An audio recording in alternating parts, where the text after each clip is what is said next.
नए नहीं संत दर्श नहीं देखा, नए नहीं संत दर्श नहीं देखा, लोचन मोर पंख करी लेखा, लोचन मोर पंख करी लेखा।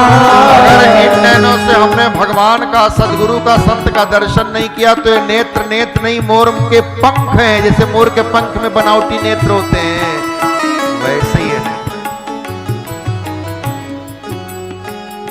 और जिस जीव से भगवान के गुणों का गान नहीं किया, वो जीवा तो दादुर जीवा है, मेढक की जीवा है, व्यर्थ में टर टर टर टर। हमारे आपके शरीर में दो इंद्रियां ऐसी हैं कि इंद्री एक काम दो दो, उसमें से एक जीभ है और दूसरी उपस्थ है। जीभ एक है, काम दो करती है, खाने का और बोलने का, स्वाद का और वाद का। तो जीवा को बहुत संभाल के रखो प्यारे।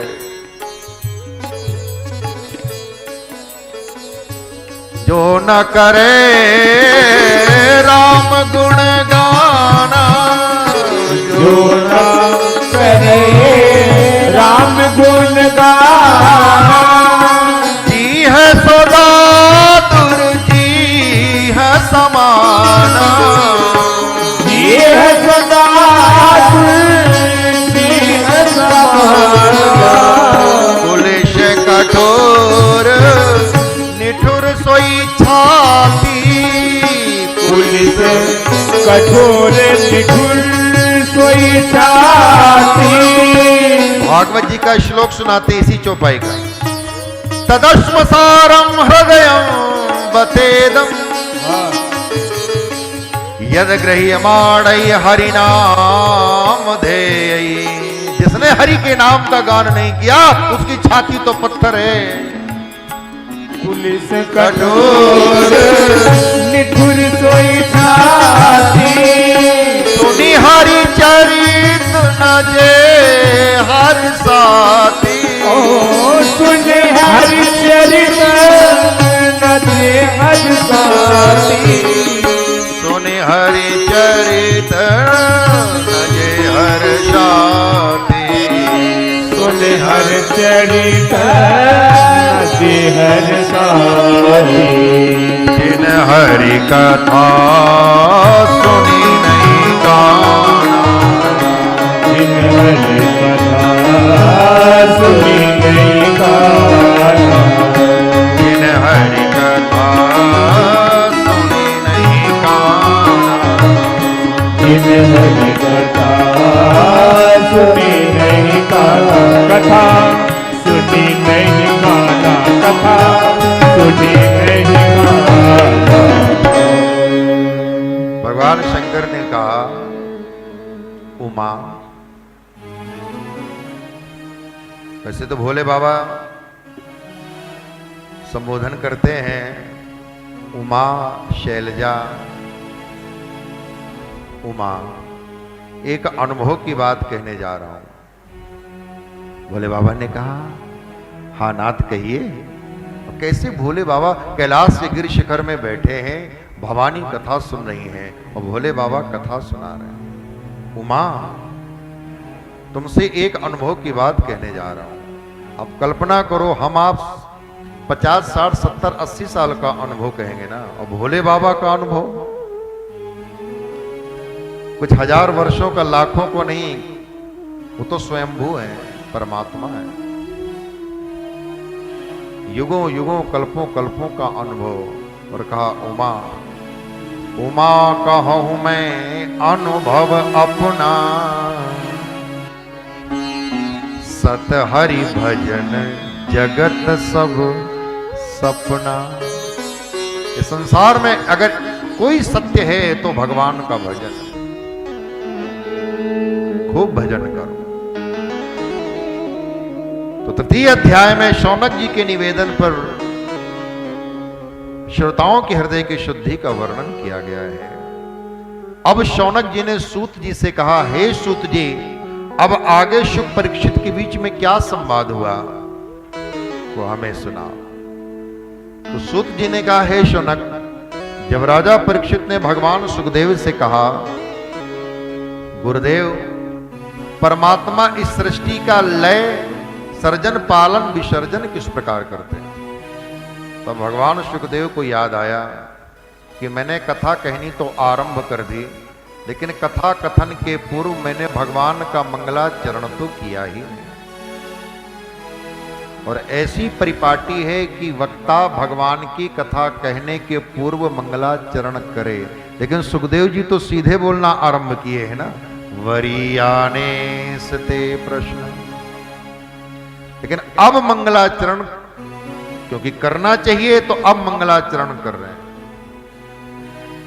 मंगलाचरण के द्वारा वक्ता अपनी भटकती हुई इंद्रियों को, मन को भगवान में जोड़ने का प्रयास करता है। ऐसा कोई भी प्रयास सुखदेव जी के लिए अपेक्षित नहीं है, क्योंकि सुखदेव जी का मन भगवान को छोड़कर कहीं जाता ही नहीं।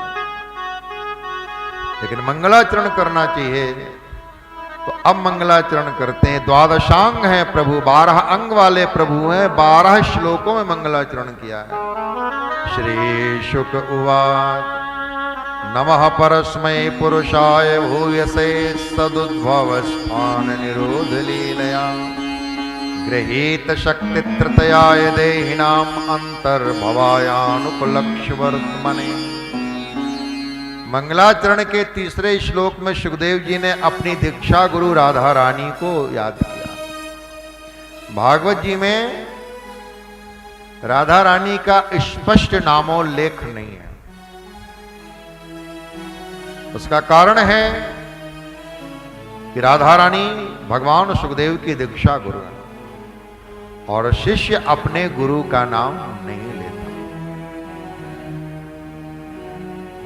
गोस्वामी तुलसीदास जी ने अपने गुरु का नाम नहीं लिया, ग्रंथ में उल्लेख किया है लेकिन घुमा के, बंदौ गुरु पद कंज कृपा सिंधु नर रूप हरि महामोहतम पुंज जासु वचन रवि कर निकर। तो एक आदर भाव है, सम्मान भाव है, श्रद्धा का भाव है, इसलिए सुखदेव जी ने राधा जी का नाम नहीं लिया। और एक भाव ये भी है कि राधा नाम लेते सुखदेव जी को समाधि लग जाती है। अगर मैंने अपनी दीक्षा गुरु माँ का नाम लिया और मैं समाधि में चला गया तो परीक्षित को कथा कौन सुनाएगा। तो दोनों ही भाव पवित्र हैं। तो सीधे नाम नहीं लिया, दो जगह थोड़ा मर्यादा का संरक्षण करते हुए नाम लिया है। मंगलाचरण के इस श्लोक में नमो नमस्ते वृषभाय सात्वतां विदुर काष्ठाय योगिनां निरस्त साम्यातिशयेन राधसा स्वधामनि ब्रह्मणि रंस्यते नमः। राधसा शब्द के द्वारा राधा जी को याद किया है। और वहां रासलीला में अनयाराधितो नूनम भगवान हरिश्वर जब अंतर्धान होते हैं, तो आए हम लोग भी राधा रानी की कृपा की प्रार्थना करें।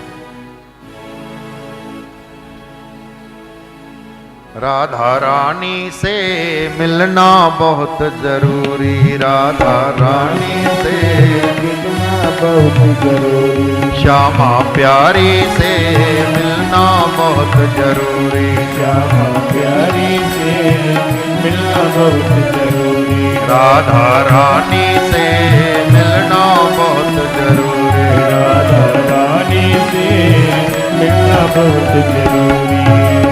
जो मैं होती पवन बसंती लहर लहर लहराती, हर लहर लहर लहराती, बसंती लहर लहर लहराती, राधा रानी के आंचल को पवनों में लहराती, पवनों में लहराती, पवनों में लहराती। ना बन पाई पवन बसंती, ना बन पाई पवन बसंती, ये मेरी मजबूरी, राधा रानी से मिलना बहुत जरूरी, राधा रानी से मिलना बहुत जरूरी, श्यामा प्यारी से मिलना बहुत जरूरी, से मिलना बहुत जरूरी।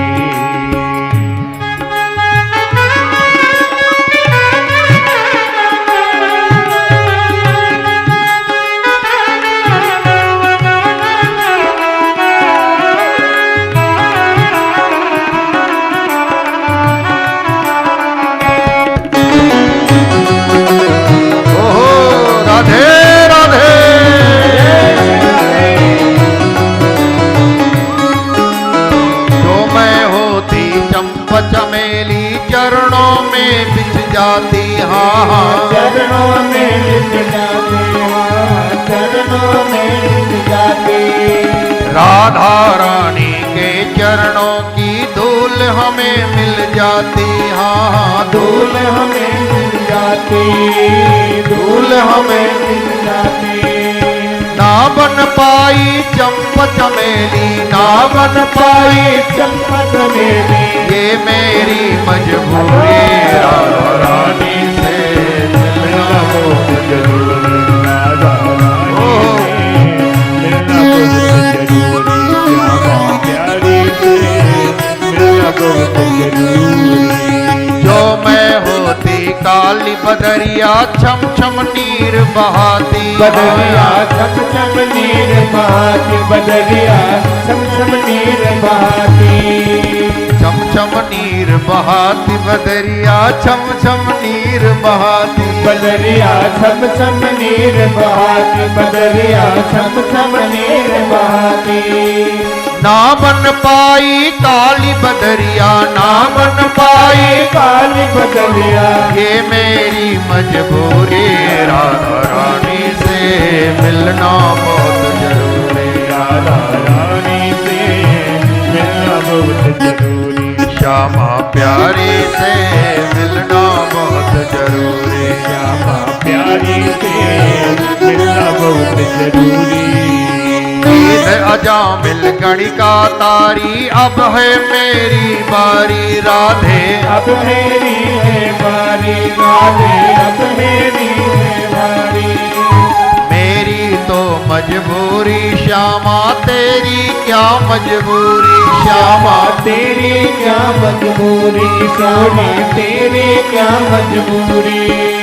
मेरी तो मजबूरी श्यामा, मेरी तो मजबूरी श्यामा, तेरी क्या मजबूरी, राधा रानी से मिलना बहुत जरूरी, राधा रानी से मिलना बहुत जरूरी। श्यामा प्यारी से मिलना बहुत जरूरी, श्यामा प्यारी से मिलना बहुत जरूरी। राधा रानी से मिलना बहुत जरूरी, राधा रानी से मिलना बहुत जरूरी। राधा रानी से मिलना बहुत जरूरी, राधा रानी से मिलना बहुत जरूरी। राधा रानी से मिलना बहुत जरूरी, मिलना बहुत जरूरी, मिलना बहुत जरूरी। जय जय श्री राधे, जय श्री राधे, जय जय श्री राधे, जय जय श्री राधे, जय जय श्री राधे, जय जय श्री राधे। श्याम। तीसरे श्लोक में भगवान की आह्लादनीय शक्ति करुणामयी कृपामयी राधा रानी को याद है। भगवान शिवदेव ने देखा संतों की ऋषि मुनियों की विशाल सभा है, बड़े बड़े महापुरुष बैठे हैं और सबसे अंत में अपने पिता को देखा। कथा सुनने के लिए मेरे बाबा मेरे पिता भी पधारे हैं। भगवान सुखदेव को लगा कि मेरे शरीर के पिता हैं और भागवत जी के मेरे गुरु हैं, और 12वें श्लोक में अपने पिता गुरु को प्रणाम किया है। नमस्तस्मै भगवते व्यासायामित तेज से पपुर ज्ञानमयं सौम्या यन्मुखा गुरुहासम। ये नशा मेरे पिता ने मुझे कराया है। पिता गुरु के चरणों में प्रणाम। और कहा, राजन, जैसा प्रश्न तुमने पूछा है वैसा ही प्रश्न एक बार देवर्षि नारद ने अपने पिता ब्रह्मा से पूछा था। ब्रह्मा जी ने देवर्षि नारद को जो ज्ञानोपदेश किया वो मैं तुम्हें सुना रहा हूं। एक बार देवर्षि नारद ब्रह्मलोक को गए। वहां पर ब्रह्मा जी को ध्यान करते देखा। जब ब्रह्मा जी ध्यान से उठे तो देवर्षि नारद ने ब्रह्मा जी के चरणों में प्रणाम किया और कहा, पिताजी, आप किसका ध्यान कर रहे थे? आज आपको ध्यान करते देख मुझे आश्चर्य हो रहा है। मैं तो आप ही को ईश्वर मानता हूं। जब आप ही ईश्वर हैं तो फिर आप ध्यान किसका कर रहे थे? आप इस सृष्टि की रचना अपनी इच्छा से करते हैं या किसी की आज्ञा से कर रहे हैं? मुझे आश्चर्य है। तब ब्रह्मा जी ने कहा, पुत्र नारद, मुझे तुझे सनत कुमारों को, इस सकल ब्रह्मांड को जिन परमात्मा ने बनाया है तुम उनको नहीं जानती, इसलिए ऐसा कह रहे हो। मैं ईश्वर नहीं हूं, मैं उनका दास हूं जिनकी दुर्जय माया से लोग मुझे प्रजापिता प्रजापति समझते हैं। मैं उन नारायण का दास हूं।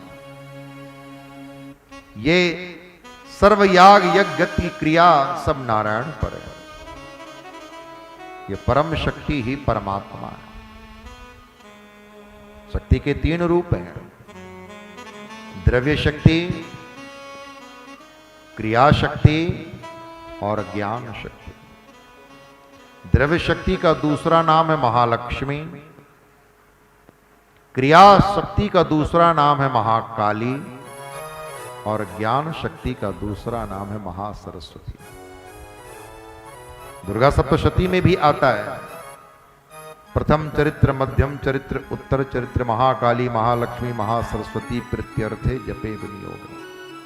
ये सारा संसार, ये सारा ब्रह्मांड त्रिशक्ति से ही चल रहा है।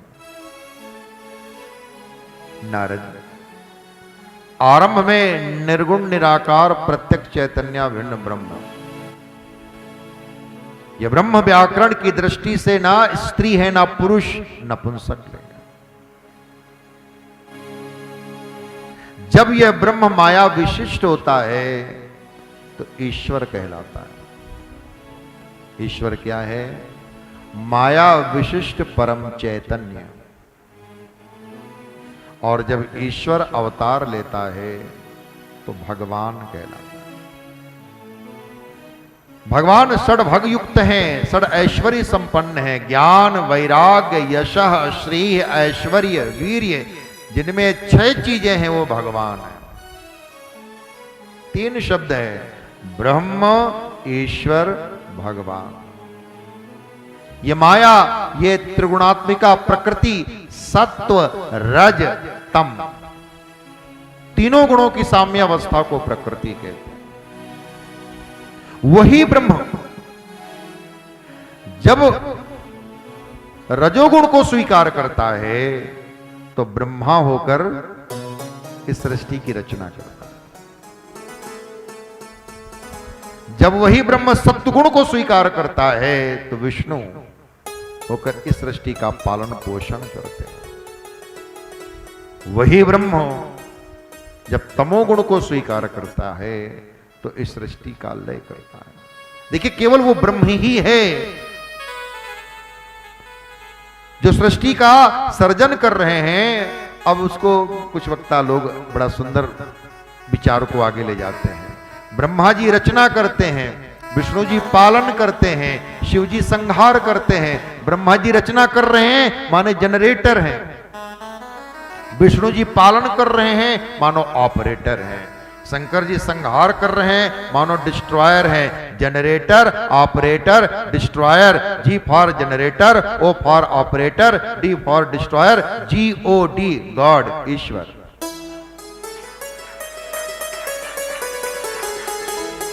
एक ही है। हम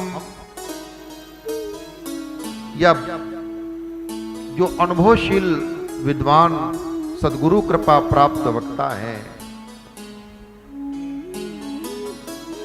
उन शब्दों के द्वारा सिर्फ आपको वहां छू रहे हैं जहां से आपको यह अनुभव हो जाए।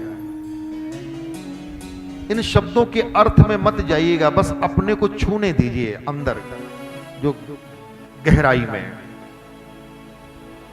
निर्गुण निराकार प्रत्यक्ष चैतन्य भिन्न ब्रह्म, अब दूसरे ढंग से समझा रहे हैं। निर्गुण निराकार प्रत्यक्ष चैतन्य भिन्न ब्रह्म मतलब ब्रह्म के अलावा कुछ भी नहीं,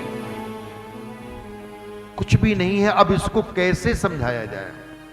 कुछ भी नहीं है में भी सब कुछ है। अब शब्दों की देखिए कितनी लाचारी है, शब्दों की कितनी सीमा। जब यह कहा जा रहा है कि उसके अलावा कुछ भी नहीं है, तो कुछ भी नहीं में हम क्या समझ रहे हैं? इसलिए वेदों ने उसके लिए कहा